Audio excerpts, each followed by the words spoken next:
महाभूकम्पको जुन प्रभाव छ, महाभूकम्पले जुन खालको समस्या उत्पन्न गराएको छ, महाभूकम्पपछि जुन एउटा उत्पन्न समस्या छ यो काठमाडौँमा मात्र हैन, काठमाडौँदेखि बाहिरका धेरै जिल्लाहरूमा भूकम्पको प्रभाव परेको छ। यस क्षेत्रमा ठूलो मात्रामा धनजनको क्षति पुगेको छ। यतिखेर हामी काभ्रे आइपुगेका छौँ। काभ्रेको बालुवापाटीको चुरीथुम्के भन्ने ठाउँमा आइपुगेका छौँ। भूकम्प प्रभावित क्षेत्रहरूमा विभिन्न सङ्घ संस्थाहरूले राहत वितरण गरिरहेका छन्, तर धेरैको राहत सुविधा सम्पन्न क्षेत्रमा मात्र पुगेको छ। राजधानी काठमाडौँबाट काभ्रेको बालुवापाटी गाविस धेरै टाढा छैन, तर मुस्किलले त्यस क्षेत्रमा मोटर बाटो पुगेको छ। तर अहिलेसम्म बालुवापाटी गाविसमा जनताले राज्यको अनुभूत गर्न पाएका छैनन्। महाभूकम्प गएको 2 साता बितिसक्दा पनि अहिलेसम्म राज्यले त्यस क्षेत्रमा एउटा त्रिपाल समेत वितरण गरेको छैन। राज्यबाट चाहिँ एउटा गेर के रासन आएको छैन। राज्यको यहाँ जो सरकारले कुनै पनि विधवा दिन आएको छैन, पाएको छैन। सरकारले भनेको कुनै पनि व्यवस्थामा दिएको छैन। गाविसबाट नि यस्तो समिति गाउँ समितिबाट केही ल्या, कुनै राज्यले हेरे छैन, कुनै संस्थाले हेरे छैन। हामीले खान पाएको छैनौँ। कतिपय कहाँ कति बाँडे भन्छ। हामीले यो चुरीथुम्कामा चाहिँ हामीले कसैले कुनैले रात दिएर चाहिँ हामीले खान पाएको छैनौँ। राज्यको निकाय तल्लो तहसम्म छ। अहिले गाविस सचिव नै राज्यको तल्लो निकायका प्रतिनिधि हुन्। गाविस सचिवले राम्रो काम गर्ने हो भने अहिलेको विषम परिस्थितिलाई व्यवस्थापन गर्न सहज हुने थियो। तर महाभूकम्पपछि बालुवापाटी गाविसका सचिव मुकुन्द प्रसाद गजुरेल फोन नै उठाउन छाडिसकेका छन्। राज्यको तल्लो निकायका प्रतिनिधि नै सम्पर्कविहीन भएपछि अहिले बालुवापाटी गाविसका जनता राज्यविहीनताको अनुभूत गरिरहेका छन्। खास अर्थ राज्यबाट के छैन। मैले हिजो गाविस सचिवलाई फोन गरेको थिएँ होइन, आज आउनु त हामीसँग त केही पनि छैन भन्ने कुरो भयो।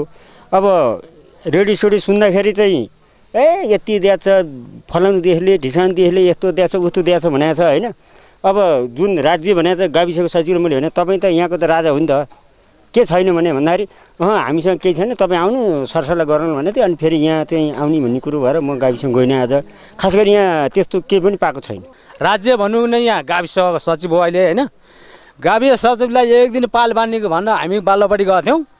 त्यहाँ चाहिँ नि नाराबाजी र मुर्दाबाद चलो गाविस अध्यक्ष सचिवकै उसमा त्यहाँ 1 नम्बरबाट सुरु भयो। त्यहाँ झगडा भएर चाहिँ त्यो त्यत्तिकै स्थगित भएर कहाँ माडो हामीलाई थाहा छैन। त्यो बालुवापाटी क्षेत्रमा भूकम्पका कारण धेरैजनाले ज्यान गुमाएका छन्, धेरैको घर भत्किएको छ। त्यस क्षेत्रका आम मानिस यतिखेर खुला आकाशमुनि रात बिताइरहेका छन्। राज्यविहीनताको अनुभूत गरिरहेका बालुवापाटी क्षेत्रका जनतालाई बल्ल केही व्यक्तिले सम्झन थालेका छन्।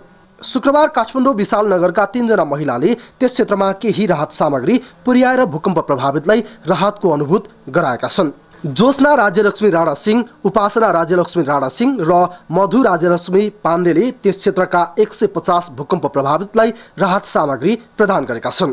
जुन विनाशकारी भूकम्प वैशाख 12 गते आएको त्यही क्रमको एउटा राहत कार्यक्रम मैले सानो आफ्नो व्यक्तिगत रूपले सानो किसिमले मैले जुटाउन खोजेको छु। यो अब हुन त यहाँ धेरै घरहरू 150 घरहरू भत्किएको छ भन्ने सुन्नेमा आएको थियो, तर 170 जति होला आएको भए पनि अब यो चाहिँ एउटा हाम्रो तर्फबाट सुन्न नसकेर हाम्रो मानबहादुर भाइले पनि उहाँले भन्नुभयो हिसाबले चाहिँ हामी आएर अब केही एउटा सानो आफ्नो तर्फबाट यो संस्थागत होइन, राज्यबाट होइन, व्यक्तिगत रूपले चाहिँ मैले अलिकति सहयोग गरेर यो दाजुभाइ दिदीबहिनी बुवा आमाहरू को हुनुहुन्छ अलिकति राहत मिल्छ कि भनेर मेरो सानो एउटा निवेदन। भूकम्प गएको 2 साता बितिसक्दा पनि राहत नपाउनु साँच्चै राज्यविहीनताकै अवस्था हो।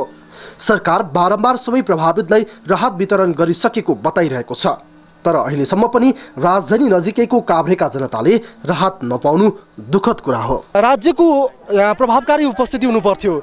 यो देशको राजधानी काठमाडौँभन्दा धेरै टाढा छैन, नजिकैको ठाउँ हो, तर पनि राज्यको उपस्थिति यहाँ कमजोर छ। राज्यको उपस्थिति छैन। राज्यको उपस्थिति नहुँदाखेरि यस क्षेत्रमा विभिन्न व्यक्तिहरूले गरेको सहयोगमा यस क्षेत्रका भूकम्प प्रभावितहरू आश्रित हुन बाध्य भएका छन् कि राज्यको उपस्थिति यस क्षेत्रमा हुन आवश्यक छ। क्यामेरा पर्सन विपिन श्रीवास्तवका साथमा एबिसी रिपोर्टर मिलन लिम्बू, काभ्रे।